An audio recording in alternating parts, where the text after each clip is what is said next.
Well, hello and welcome back to Love English.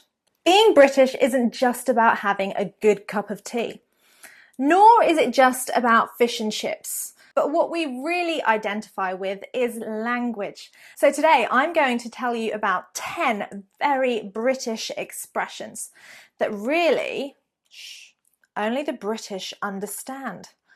They're not something I have ever taught in class, nor are they something that you would be able to learn if you'd learn American English. In fact, these expressions are enough to confuse anyone that wasn't born in Britain. So do you fancy going out for a coffee and having a bit of a chinwag?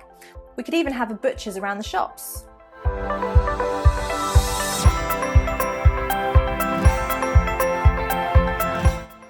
Now, understanding the origins of these expressions is a little bit difficult. They are often slang or colloquial, so that means that they've been used for a very long time. However, I'm going to explain what they mean, how to use them, and try and give you some information on the origins of these weird and wonderful expressions.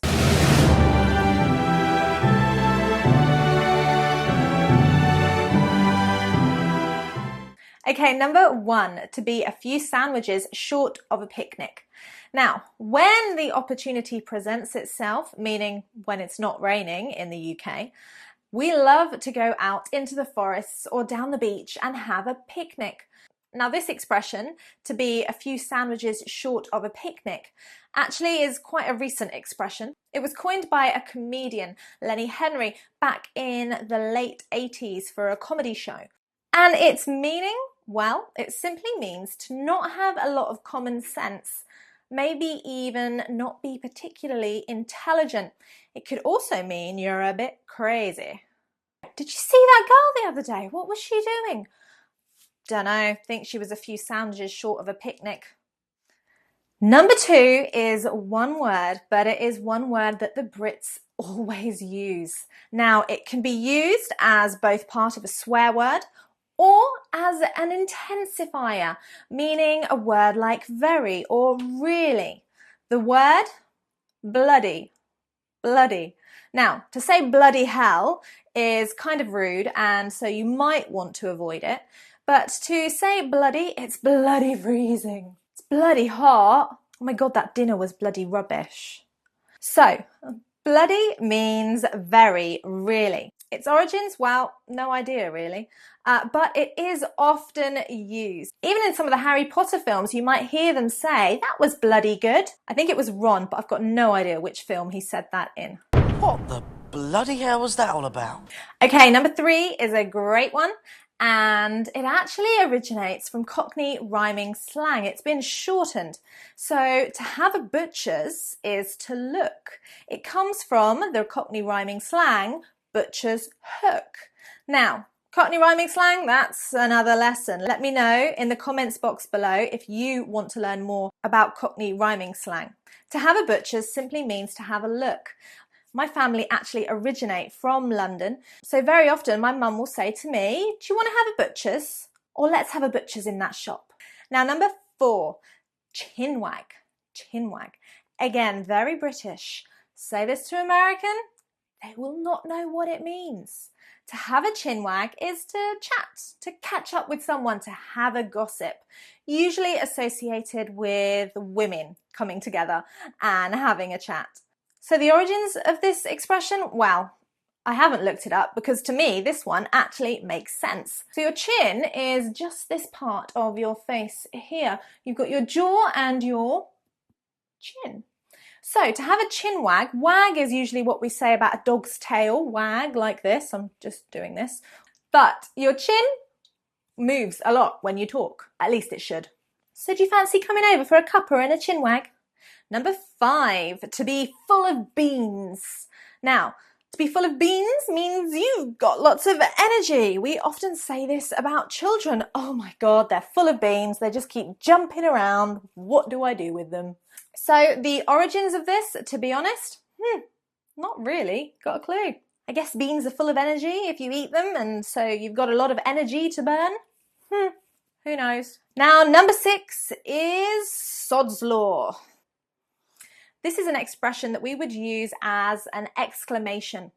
In American English, the equivalent would be Murphy's Law. So now you might have an idea what I'm talking about. Sod's Law means you were really unlucky at the worst possible time. So let's go back to that idea of a British picnic. Let's go for a picnic tomorrow. Tomorrow comes. Oh, it's raining. Sod's Law. Or, for example, if you are rushing for a train or a bus or some kind of public transport and you think you're going to miss it and then it's cancelled. Sod's Law.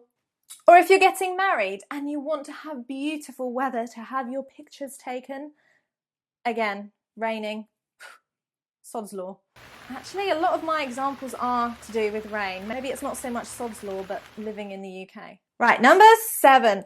Now, this is a bit more advanced, so try and get your head around it, meaning to understand. Swings and roundabouts. Now, this is a swing, that's a roundabout.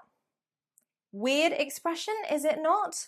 What could it mean? Well, swings and roundabouts means that everything evens out, becomes equal or the same in the end.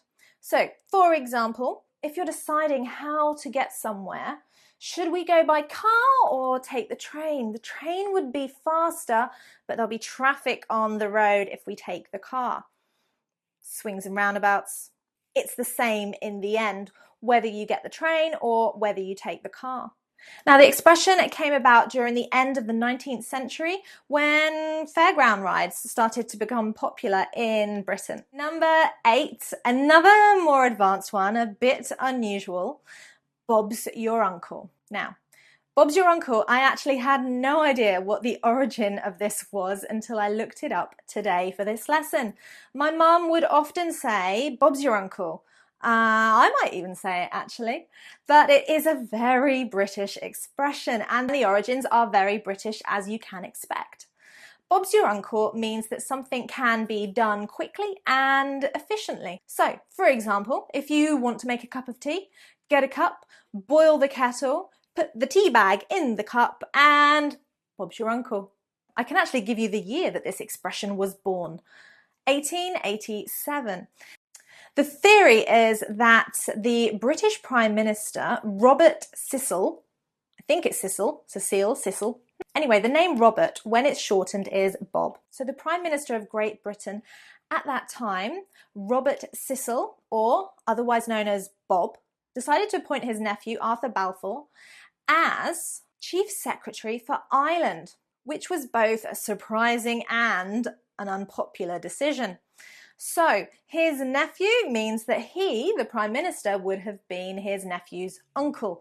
This is essentially nepotism. It's our way of saying Bob's your uncle. Well, that was simple, that was easy. But his origins are actually in nepotism, when your family give you favourable treatment because you're related. So Bob's your uncle. That was easy, simple, don't worry. Sorry, I was away with the fairies. So number 9, to be away with the fairies. Now, a fairy, to be away with the fairies means that you are in a dream world, can often be in a dream world, not really based in reality and even a little bit crazy. It's not a bad expression, but you can say, oh, she's away with the fairies again. The expression does come from the terrifying tales of children being taken away and kidnapped by fairies. Totally untrue and bizarre. So number 10, I actually think is one of my favourite expressions to help you sound very British. When something goes pear-shaped. Now, a pear is this fruit. But when you say it all went pear-shaped, it means that it went wrong. Now, the origins of this expression are believed to come from slang created within the Royal Air Force, the RAF.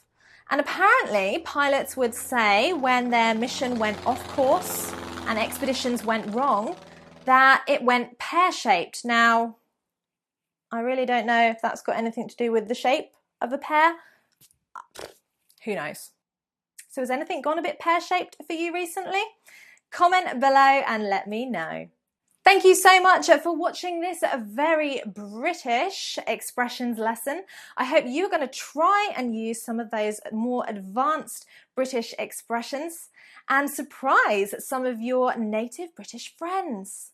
Believe me, they will be shocked. Now don't forget to subscribe and keep watching. There's plenty more British lessons coming up.